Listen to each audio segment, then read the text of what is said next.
Qui sont les personnes qui s'enrichissent sur nous?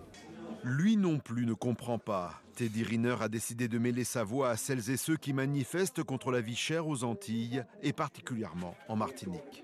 Ça m'embête de voir ça, de voir là où je suis né, voir mes compatriotes être dans cette souffrance, dans cette difficulté. Je trouve pas ça normal. Et cette règle, il faut que les gens qui sont derrière ça trouvent une solution rapidement.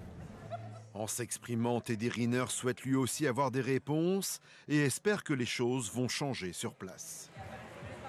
Ça m'attriste parce que ce sont des régions françaises et ça veut dire qu'il y a deux poids, deux mesures. Sachant que quand on met de la marchandise dans des bateaux, c'est un trajet. Et quand ça arrive en zone antillaise, c'est plus 30%.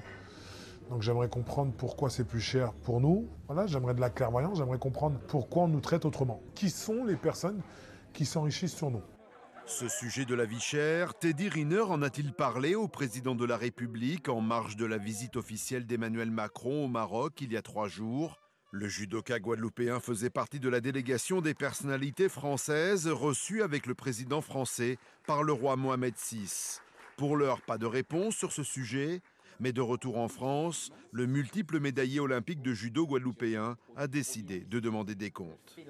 Pour une fois, j'aimerais que nous montrions qu'on est solidaire, que nous sommes un peuple solidaire. Souvent, trop souvent, j'ai entendu on n'est pas solidaire. C'est le moment de montrer qu'on est solidaire. Profitant de son aura et de sa notoriété, Teddy souhaite lui aussi interpeller le gouvernement de Michel Barnier, sans pour autant s'engager politiquement. Il tient à le faire simplement comme citoyen guadeloupéen et français.